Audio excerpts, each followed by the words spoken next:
What's going on, guys? Today we are here at Comic Conroe. I'm here with Keith Cole. Keith Cooke.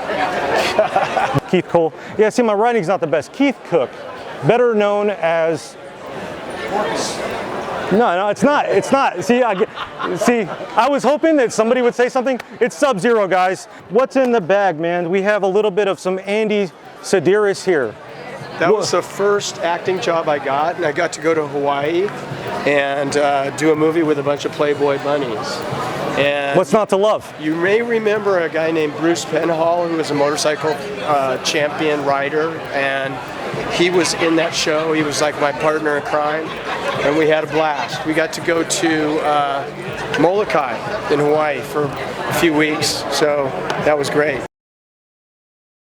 His movies are always very interesting, and is there anything different about Andy's sets versus like anything you've ever encountered otherwise? Well, one of the things that's interesting about Andy Sedaris is he was a director. He directed NFL football games. That was his background, and I think as he got very successful at that, he always had a dream of doing like secret agent movies. Yeah. So that's why these were secret agent movies where he got to hang out with a bunch of Playboy bunnies. Yep. And you know, my wife loves those films.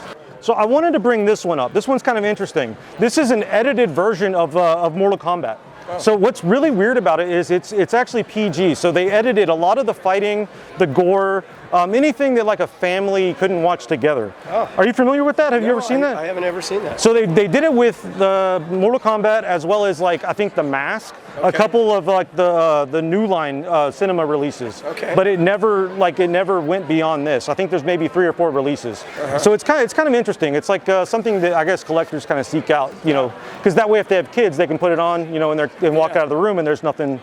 Really, I mean, Mortal Kombat's really not that bad, that's you know? What I was just going to say. I'm surprised they had to come out with a version of that because it's pretty tame and there's no swearing or anything like that. Yeah, I think more so with this one, it's like they get rid of like anything that would almost be like intimidating for like maybe someone that's less than 6. Yeah. But ultimately, my kid loves this. He's turning 6.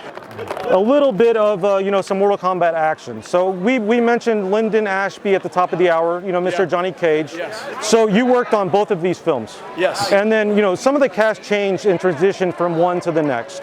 Yeah. How did that impact you? Well, the audition process to begin with was a lot different for Mortal Kombat. The first Mortal Kombat, I didn't even have to audition because Robin wanted to fight me it was interesting. Both the reptile fight and the scorpion fight were filmed after they finished the whole movie. They decided they needed some more action, so they built some sets in the Van Nuys Airport in Los Angeles area, and that's where we did those fights, and it was an after shoot, and so there was no audition or anything like that. I just got selected to fight Robin, and that was a great experience. I loved working with Paul Anderson.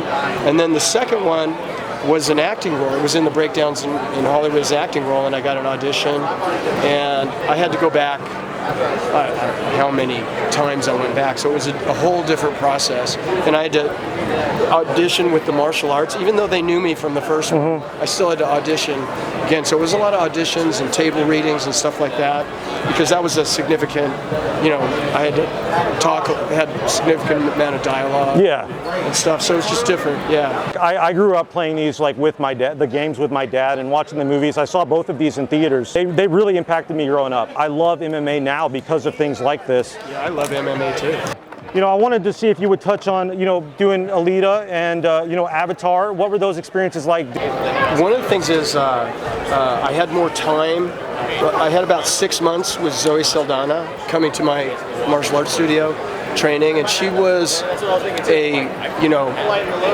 she was like a prima ballerina. Yeah. She's a trained ballet dancer, but she's really edgy because a lot of times dancers end up looking very dancey when they do martial arts. Yeah. She didn't have that at all, and I was saying to her, "You're going to be an action star. You're going to be an action star."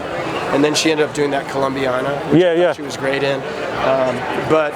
It all started with you. Yeah, and you know, I'm not. You know what it is? The stunt coordinator, Garrett Warren, for both of these movies. he hired me to train. Oh, really? Because he didn't have time to do it, and so I got hired to train Rosa Salazar too for Alita, and she trained for over a year. I mean, she was excellent. She's a really scrappy girl.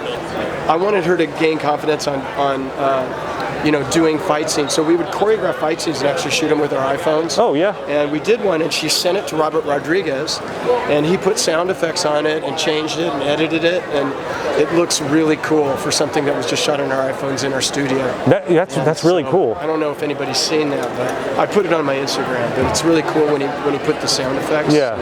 Well, these days, I mean, like, while I still do prefer, really nice cameras, there are films that do hit market that are nothing but, shooting with an iPhone. Yeah, so it can be done, but it's just, and then like the little things, like I would say maybe stick to Instagram or TikTok, but which is what you did ultimately. But yeah. Also, I trained Michael Biehn. Yeah, Michael Biehn. For The Abyss. So that's the 3 James Cameron films. Yeah. So it's pretty cool. So I actually did a film with Stephen Lang. So I did VFW. They filmed that in Dallas, and he was ultimately the villain of Avatar. And so I have nothing but good things to say about that cast. I love that film. And when you were attached to it, I thought that was really interesting. But do you prefer to do those types of things, like those types of gigs? Do you like teaching and because I know that's kind of your background, but do you like being in front of the camera, or do you like kind of molding people to fit a role? I like being in front of the camera, but I enjoy that too. I have to leave you with this. Phil Collins, I Don't Care Anymore. Can you please tell me why that is your go-to song as far as your performances? In martial arts competition, a lot of times, you'd feel like there might be a favoritism to a style or something like that. And I was like, I love that he was saying, I don't care anymore. What you say or whatever, and I love the drumming. And Phil Collins is a great drummer. Yeah. And it's just got a great sound to it, and you don't really get tired of it.